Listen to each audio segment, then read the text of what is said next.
अस्सलाम वालेकुम नाज़रीन, कैसे हैं आप? उम्मीद है आप सब ठीक होंगे। अल्लाह ताला हम सब पर अपना करम और फजल बनाए रखे, आमीन सुम्मा आमीन। आज की वीडियो में हम बात करने वाले हैं कि कश्फ किस तरह होता है और कश्फ किन किन लोगों को होता है।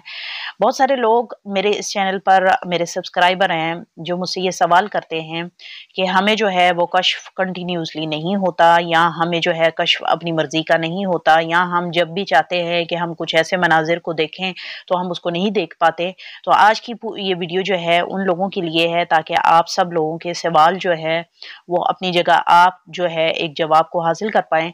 और मेरी अपनी प्रैक्टिकल और एक्सपीरियंस के पॉइंट ऑफ व्यू से मैं ये बताना चाहूँगी कि अल्लाह रब्बुल इज़्ज़त जब इंसान की बातिन की निगाह खोलता है तो अल्लाह रब्बुल इज़्ज़त उस इंसान को कुछ लिमिटेड जो है ना परमिशंस देता है।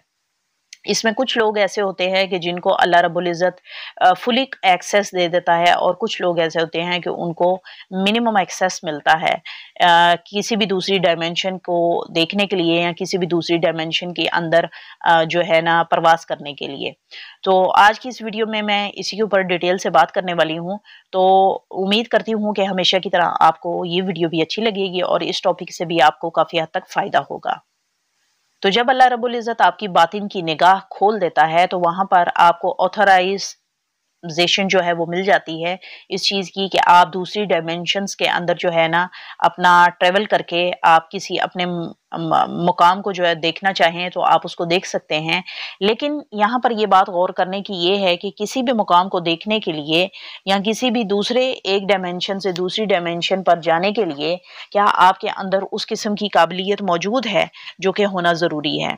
फ़र्स्ट ऑफ़ ऑल, किसी दूसरी डायमेंशन में जाने के लिए आपकी रूह का ज़िंदा होना ज़रूरी है। आपकी रूह के अंदर उतनी ताकत होना ज़रूरी है जो एक जगह से दूसरे मुकाम पर आपको लेके जा सके। लेकिन अगर आपकी रूह के अंदर उतनी ताकत, उतनी क़ुव्वत, उतनी एनर्जी नहीं है, तो फिर आप एक डायमेंशन में रहते हुए भी बहुत सारे मामला जो हैं उसको भी अंडरस्टैंड नहीं कर पाते। उसका सिंपल सी मिसाल ये है कि अगर आपकी रूह के अंदर इतनी ताकत नहीं है तो आपको ख्वाब भी नहीं आएँगे, और अगर ख्वाब आएँगे तो वो ख़यालाती तौर पर आएँगे। यानी हकीकत में आपकी आँखों के अंदर एक ख्वाब जो है वो एक स्क्रीन नुमा जो है वो आपको वीडियो की सूरत में नज़र नहीं आएगा, बल्कि एक ख़याली तौर पे जो है ना वो ख्वाब आपको आएगा। जो आपका माइंड जो है आपको रिपीट कर के जैसे एक मशीन लगा दी गई हो, एक वॉइस नोट लगा दिया गया हो आपके दिमाग के अंदर, और वो वॉइस नोट जो है कंटिन्यूअसली चलता रहता है और आपके दिमाग के अंदर बोलता रहता है, बोलता रहता है, बोलता रहता है, और आप उसको सुनते चले जाते हैं। ये भी एक ख्वाब की वो फ़ॉर्म है जहाँ पे इंसान ये समझता है, इस वहम का शिकार रहता है कि उसने कल रात को ख्वाब देखा, या उसने इस टाइम पे ख्वाब देखा, या जब वो सो के उठता है तो उसने ख्वाब देखा। हालाँकि वो ख्वाब नहीं होता, वो आपके दिमाग के अंदर की वो प्रोग्रामिंग है जो ऑलरेडी पहले से सेव्ड है, जो आपके सोने के बाद ऑटोमेटिकली एक वॉइस नोट की सूरत में प्ले बटन की सूरत में जो है वो चल जाती है, और आपके दिमाग के अंदर एक पूरी स्टोरी क्रिएट कर देती है जो कि आपको वाज़ेह तौर पे आपकी आँखों में ख्वाब की सूरत में नज़र नहीं आती। नतीजा ये होता है कि आपको वो ख्वाब जब आप सुबह उठते हैं तो आपको याद ही नहीं होता। तो ख्वाब वो होता है जो आपको याद हो, और याद होने का सबसे मेन अहम जो नुक्ता है वो यही है कि आपके रूह के अंदर उतनी एनर्जी होनी चाहिए, उतना नूर होना चाहिए जो आपके इस ख्वाब को आपको वाज़ेह तौर पे दिखा पाए। तो जब कोई चीज़ सुनकर मतलब महसूस की जाए तो उसका उतना इम्पैक्ट नहीं होता, और कोई चीज़ अगर देखकर महसूस की जाए तो उसका भी इतना इम्पैक्ट नहीं होता। और जो चीज़ अमलन आप होते हुए देखें, सुने, और साथ में जब आप उसको प्रैक्टिकली करें तो जो नतीजा आपको मिले तो उसको हम कह सकते हैं कि हाँ, हमने कोई चीज़ देखी थी और उससे हमने कोई चीज़ का फ़ायदा उठाया था। तो सबसे पहले तो आप ये समझ लें कि किसी दूसरी डायमेंशन में जाने के लिए और किसी दूसरे मामलात को देखने के लिए हमारे इस मामले को समझना बहुत ही ज़रूरी है कि हमारी रूह के अंदर वो एनर्जी, वो ताकत, वो नूर होना चाहिए जो एक मुकाम से दूसरे मुकाम पर आपको लेकर जा सकती है। अभी यहाँ पर एक और बात क्लियर करती चलूँ कि अल्लाह रब्बुल इज़्ज़त ने निज़ाम ज़िंदगी जो सेट किया है वो इस तरह है, वो है दिन और रात के ऊपर जो है मुश्तमिल है। अल्लाह रब्बुल इज़्ज़त ने जितने भी आप सबने सुना होगा कि जितने भी ख्वाब जो हैं वो इंसान को रात में आते हैं, और जितने भी ख़यालात हैं वो इंसान को दिन के 12 घंटों के अंदर आते हैं। लेकिन यहाँ पर मैं क्लियर करती चलूँ कि जब इंसान बातनी राह का मुसाफ़िर होता है, या अपने बातिन से जुड़ा हुआ होता है, तो उसकी राह जो है बिल्कुल डिफरेंट होती है। उसका तरीक़ाकार, उसका जो है इन चीज़ों को देखने का अंदाज़ जो होता है वो डिफरेंट होता है। लेकिन एक आम इंसान जो है वो पूरे दिन के औकात के जितने भी काम करता है उसी को रात में देखता है, और रात में जो देखता है उसी को दोबारा अगले दिन रिपीट करता है।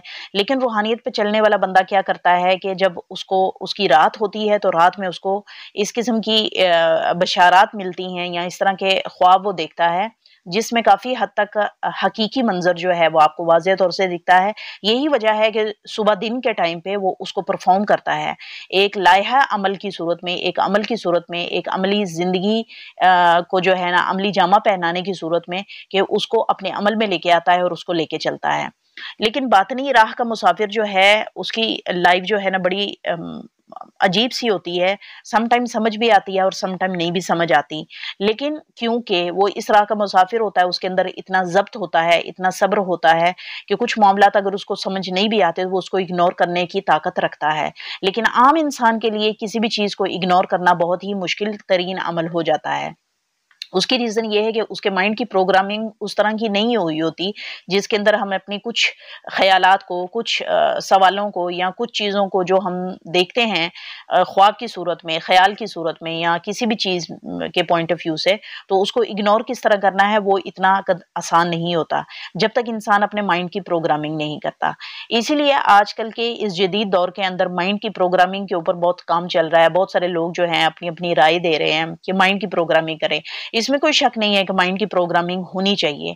लेकिन मेन मैं जहाँ तक समझती हूँ वो यही है कि जब इंसान के अंदर की रूह जो है वो पाक हो जाती है, उसके अंदर किसी भी किस्म का लालच नहीं होता, उसके अंदर किसी भी किस्म का हसद नहीं होता, उसके अंदर किसी भी किस्म का तकब्बुर नहीं होता, उसको किसी भी इंसान से कोई तकलीफ नहीं होती, उसको दुनिया में मौजूद जितने भी अल्लाह की मखलूक़ात हैं, ये इंसानियत है, इससे मोहब्बत होती है और वो बेग़र्ज़ होके मोहब्बत करता है और बेग़र्ज़ होके जो है ना अपनी तरफ से जितनी कोशिश करता है अगले बंदे को देता चला जाता है। तो उस इंसान के लिए इस ज़िंदगी को या इस अमल को जो है समझना काफ़ी हद तक आसान हो जाता है, बजाए इसके कि एक आम इंसान के जिसको बातिन का बिल्कुल ही इल्म ना हो। खैर, माइंड की प्रोग्रामिंग के ऊपर भी मैं बहुत जल्द वीडियो बनाने वाली हूँ, क्योंकि ये भी मुझसे सवाल किया था। और अगर इंसान अपने माइंड की प्रोग्रामिंग को आज के दौर के पॉइंट ऑफ व्यू से देखा जाए, तो हमारे माइंड की प्रोग्रामिंग हमने किस तरह करनी है और उसको रूहानियत के पॉइंट ऑफ व्यू से किस तरह आपस में मैचअप करके मैं आपको इसके एग्जाम्पल्स दूँगी।